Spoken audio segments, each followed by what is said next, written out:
Hey guys, welcome back. Robocraft Early Access coverage. This is episode 113. I'm Enigmius, and today it's the Plasma Bomber in action in a Tier 10 tower capture base thing, blow-uppy mode. This thing is hard to control. It's really difficult to control. It's better than it was when we first started testing it in the practice map, but still miles away from good. It definitely wants to pitch up all by itself, and when it stalls, it takes forever to recover, because usually what will happen is I will either hit the ceiling of the world, so to speak, or I will be focusing on something else for just a little bit too long, and all of a sudden I'm pitched up, I'm basically flying straight up, and I'm stalled, and there's nothing I can do, and then it's kind of like a slow fall. Like, the thrusters are enough to keep it from just dropping like a rock, but in terms of actually being able to regain control and resume normal flight, quote-unquote normal, very difficult.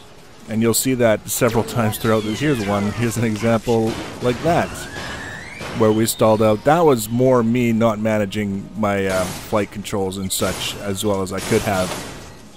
And that was the one instance, I think, throughout this match, the first death, it would have to be the first death, where I really felt like I got obliterated, like really quickly.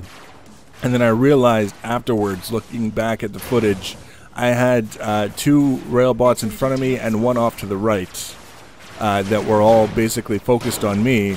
I don't feel too bad, but you'll see in other circumstances, taking fire from a variety of different sources, including rail bots, things actually work out pretty well on this little monster. It's a lot beefier than I've seen a lot of flyers, let's put it that way, without necessarily being too heavy in the mass. Now, one of the things I wanted to point out, someone commented that it looked too heavy. It's really not. There's not really a ton of extraneous blocks on this design. It's basically a 5-wide spine and then a sloped section going out either side that's actually kind of segmented. There's not a lot of blocks to this thing. It looks big and beefy because it's got thrusters wrapped with electroplates and a cockpit pod on the top with wings sticking out of it, and when it's all kind of jammed together in such a small frame, it looks beefier than it really is. And you can see we're taking SMG fire. We've lost a lot of our bot, but we still have thrusters and 4 wings keeping us going into our dome, where we can get some repairs quick and easy. Like, that's the one thing that I really noticed with this bot. If I could control it a little bit better, having the ability to kind of turn tail and run back to your base and get a little bit of quick healing and then get back into the fights. There's probably no other bot class that can do it as quickly as a flyer of some sort. So that was kind of neat to notice. It was something that I hadn't really thought about, but you can see here, you know, getting healed up and staying in the dome and maintaining some sort of consistent flight is quite the challenge. What you don't see is that I'm having to alternate constantly between shift to pitch the nose down, because, as I've mentioned, it likes to pitch up all by itself.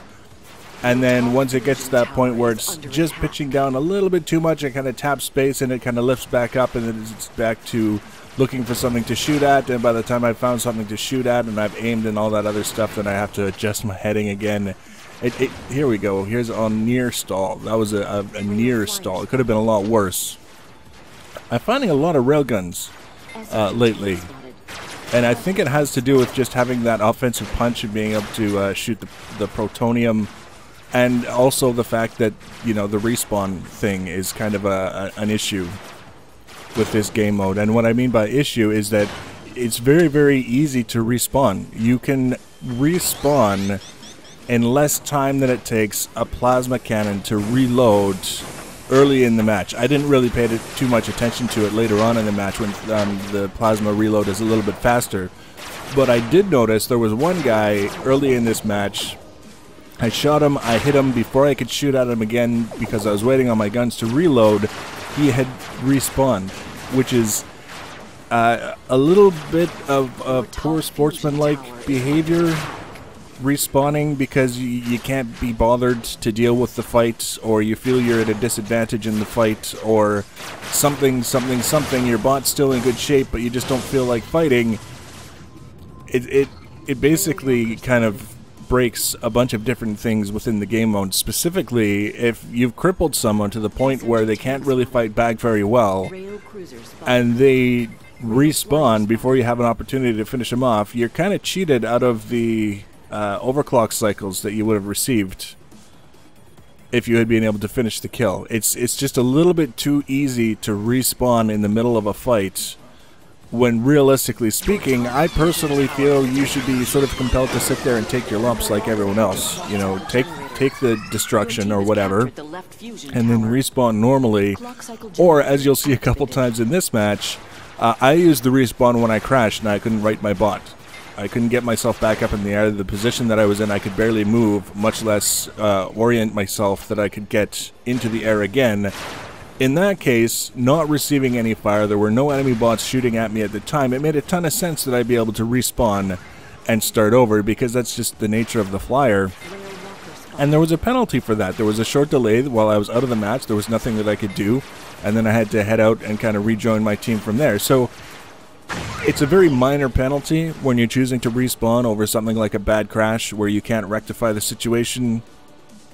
And it's a really trivial penalty for someone who's using it to get out of a fight that they didn't want to participate in. That's just kind of the way it seems right now.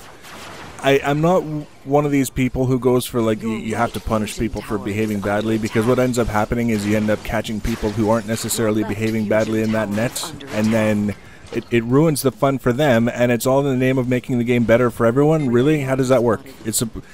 It's supposed to make the game better for me by punishing the people who are abusing certain things, and I get caught in the net. How is that suddenly better for me? It's not. It's absolutely horrible for everyone when you have a system that's tuned to punish people. And there's that word lately has been tossed around so much about this game, and I just wish people would just grab a hold of a bit of a clue. I'm going to say it, a bit of a clue. Stop using the word punish when it comes to gaming. Punish is something that you do when people are hacking, right? Because that's not only a clear violation of the game rules, it's actually a violation of the legal agreement that you agreed to when you started playing the game. You're not allowed to modify certain things, including but not limited to the game client, certain data packets, etc., etc. And rather than taking people to court over it, yeah, punish them. Ban them. Done. Problem solved. And do it in a way that's objective so that you can't actually catch people who weren't actually cheating in that dragnet and you know, wrongfully ban people who didn't deserve it. But in terms of behaviors in the game that are kind of a little bit cheeky, a little bit unsportsmanlike, punish, no. Discourage, yes. But punish, no. These are not words that we should be tossing around because it indicates a lack of imagination. Right, a lack of creativity and a lack of problem solving to be able to come up with solutions that work for everyone. As far as this whole thing with the respawn goes, I say treat it the same way as returning to the mothership. You haven't been hit for a certain amount of time, you can return to the mothership, but it was always enough that the only people who couldn't actually benefit from it were the railgunners. Everyone else, if they were accurate with their shots and they were focused on you, they could kill you before you would be freed up and allowed to return to the mothership and the old mechanics. I haven't tried return to the mothership and these new mechanics. I would assume that it's the same, and I kind of suspect that it should be the same for the respawn thing, choosing to respawn and warp back to your base for whatever reason. I know in those cases where I crashed and I couldn't get back airborne, I think this might be the one where I was actually inside our base or almost inside our base, and I couldn't correct. Yeah, this is it. I'm inside our base and I can't get airborne because of the way I just crashed. Respawn. No one was attacking me. I'm out for a few seconds and I'm back in, respawn, and get another chance to take off. No one's suffering as a result of that.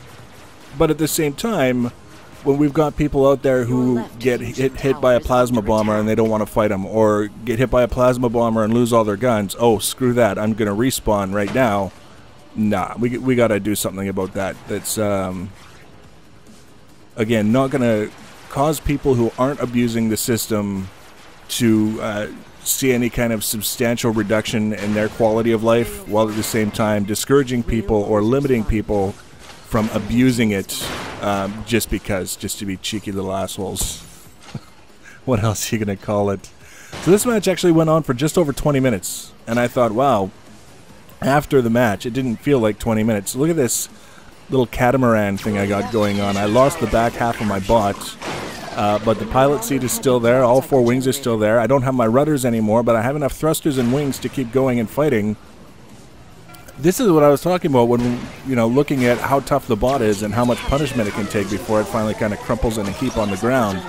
In most cases throughout this match, I think what you'll notice is that either I would get destroyed or I would be able to limp back to our base and heal up and kind of go after it again, which is quite a step up from previous bomber designs that we've tried, where very frequently you're just kind of first contact with the enemy, you're spiraling to the ground and then you're done. You're sitting there waiting for someone to destroy you so that you can, you know, exit the match, or kind of sitting there debating whether or not you should wait for the potential of a medic to come by and get you patched up, or just kind of take your lumps and go back to the base and start for a new match. There's only so much you can do. Now this is a case, crash landed, I knew who was shooting at me. I knew they were on the other side of a mountain. They weren't going to be getting after me to finish me off anytime soon. And I knew I wasn't going to be getting back up in the air. It was just one of those kinds of situations you could tell just by the shape of the bot as it was heading for the ground that, I mean, he got the best of me, but I wasn't going to wait for him to see if he was going to come around the mountain and finish me off, because I noticed people tend to play a little bit more defensive around the towers. Obviously, when there were no towers, they didn't have the option to do that. But now they'll kind of take up position around a tower and they won't stray too far from it. That's where all of their pals are. That's where all the action is. That's what they want to defend. That's what they need to win the game, so that's where they stay. And it's not necessarily a bad thing, you know, recognizing that the smaller maps are where this actually kind of lends to a little bit more strategic gameplay, because you're aware of where the enemy is and then you have to decide whether you want to go fight them or do you want to go and, you know, pick a different target to chase after. Now this is another example of me taking a beating in this bot that apparently wasn't well armored around the cockpit and was wrong this and wrong that. I don't build crap bots very often. I can't say I don't, because there's been a couple that were pretty awful, but you know, with the armor core and everything that I did trying to illustrate how armor core works and things of that nature, it's very rare that I do things without having a reason or without knowing that there's going to be consequences. I knew after the practice matches, or map footage, whatever you want to call it, that this thing was going to be tough to control, but I couldn't really get a feel for just how difficult it would be until I found myself in a real match situation and trying to shoot at things while maintaining control of the bot. So we knew that going in it was going to be a little bit dicey, and we're prepared to make adjustments after the fact. But as far as the size of the bot, the weight of the bot, the armor around the pilot seat, all these other things, I was pretty clear on, you know, what I was aiming for, and I was pretty true to that. By the time everything's done, you see the railgun again. Just railguns all match long. Railguns, railguns, railguns. And I'm still in the air, and I'm still doing quite well. We've got 2 pairs of wings, plus our rudders, and that's enough redundancy to lose half of our wings and half of our rudders and still keep flying unless we lose both of the wings on one side. We already did that test. We discovered that it was enough to have 1 wing on each side, 2 wings total, to stay in the air, which meant the extra 2 were already redundant. We didn't need to necessarily tie up CPU adding more. I think the one thing that we are going to have to take a very serious look at, however, is wing placement, because still having it want to nose up so badly all the time is kind of a disappointment. And this was one of those situations where I was basically flying into the enemy base anyways, and I had some guns left on me, so rather than find a safe place to kind of go crash and then wait for a few seconds and respawn, I might as well go after the base and shoot the base a little bit and see what we can do, kind of get things moving in that direction. We've been basically either splitting control of the towers 2 on 2 or dominating control of the towers throughout the match. I don't think there's been too many points throughout the match where we were down on towers. The enemy had more than we did, and consequently it makes sense that we start pushing on their base at some point. We've kind of sat around a little bit too long, I think, not really accomplishing anything, and the consequence, there's another example of a guy who was taking fire and he decided to respawn instead of taking his lumps. He was pretty crippled, I have to say, but having that option to rob someone of the kill so very easily needs, I think, a little bit of a retuning. It's just a little bit too much. But we got a lot of towers captured, and we kind of lost momentum a little bit, and then we lost some towers, and now we're going to be taking back the towers, and then we're going to be back in here fighting to destroy their base. This tank, I encountered him several times throughout the match, and every time he just holds down the button. It doesn't matter how far away you are, he just holds down the button. You can be half a map away, or you can be right up in his face, and he doesn't care. He's just going to hold that sucker down, which works to my benefit because his accuracy goes to hell. But overall, it's one of these things when it's 7 on 7, you kind of get to know what to expect from certain bots in certain situations. I know the railgunners like to work together. They like to kind of go where the others are going, and it becomes very, very dangerous, especially for a flyer, when you've got railgunners all over the place whenever you come up on a tower, and before you know it, you've been hit 4 or 5 times because they're all just kind of targeting you at once and shooting. But at the same time, this is a shakedown. This is why we're here. We're taking a look at how the bot's going to survive and how it's going to perform. Overall, I'd say, like I say, a little bit of work in the controls. Everything else seems to be good. Redundancy seems to be fine. We're kind of midway over the 2/3 of the way point of the match, with the overclocking getting up there in the numbers, and we're taking hits, and we're continuing to fly around and do things and kind of keep an eye on what's going on for our team, keeping guys spotted, trying to shoot at guys in our base. Just being aware of what's going on and not necessarily having to worry too much about being one-shot by a railgun, or, you know, being popped like a balloon with a spread of plasma that happened to tag us on the way over, or something like that. One of the really frustrating, indignant ways to die in this game hasn't really been too much of an issue. The multiple hits from the railguns simultaneously is enough to send us back into the dome for healing, but generally not that much of an issue that we have to be too concerned. And this is kind of where things go to hell. That's around the time we need to start thinking, yeah, this might be game over for us, for what we're trying to do. But even here, the railgunner, he's decided that he wants to shoot me, and we're upside down in turret mode, and we're more than happy to shoot back and kind of give him the what for, and realizing that we've just slid back into this shield. So now we're being healed while we're waiting to take off, which is probably not going to happen. But at least we weren't destroyed by that railgunner, who had us dead to rights, technically, when you think about it, because we were upside down on the ground as a bomber, which is not the best place to be. I had no choice. I realized there wasn't enough reverse lift by holding down shift to get me airborne enough to roll over. We did our best. We weren't taking fire. We didn't rob anyone of a kill, and then we had to respawn. That's the way it went. And we're just about to the end of this, which is fortuitous, because 23 minutes or so is a long time for a match. And these guys are just going bazonkers. They're all lined up. The enemy is just not really... They never really seemed at any point in the match to be truly effective. They had some moments. There were certainly some bots that did well. A lot of the rail bots were, like I say, at least from my point of view, enough of a threat to, you know, kind of give credit where it's due. But at the same time, they never really seemed to be coordinated and focused on doing anything.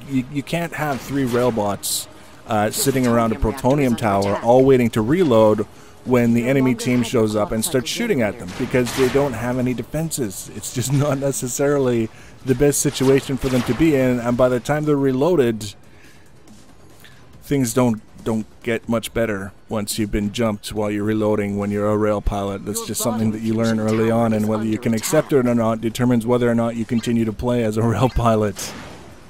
So I'm gonna let you watch the rest of the match. I think that's an appropriate thing to do. And the next match footage will be maybe on the heels of a bit of a tweak for this guy. Like I say, I want to get it a little bit better controlled. And then once that happens, I think we should be in a much better position to compete. Because we lost a lot of opportunities just trying to get our bot under control. You can see now, again, multiple rail shots, just everything rail shots, spirals and crap all over the place. They crippled me, but they're never going to get to me, so respawn. Note that I did survive before the respawn. If you want to be notified when I add this and other videos to my channel, the easiest way to do that is to subscribe to my channel and or follow me on social media. Links for social media always in the information section below the video. Please leave your comments and feedback. Thanks for watching, guys, and take care.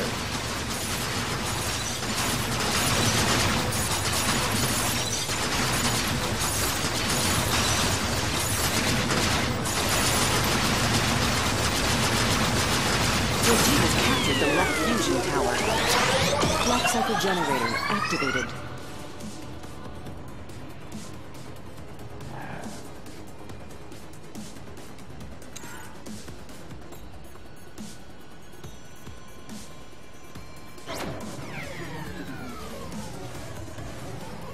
Rail flyer spotted.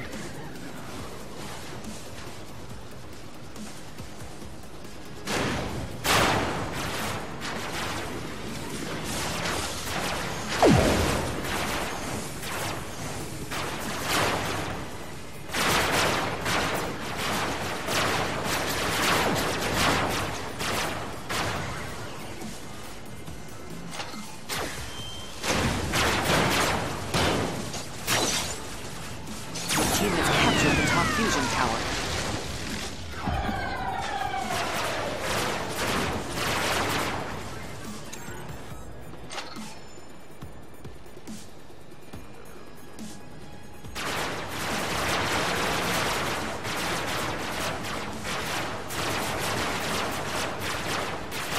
SMG tank spotted.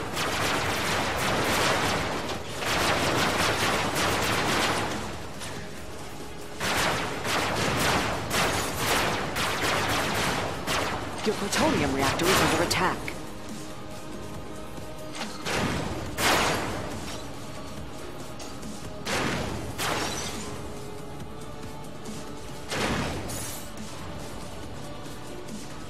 Your plutonium reactor is under attack.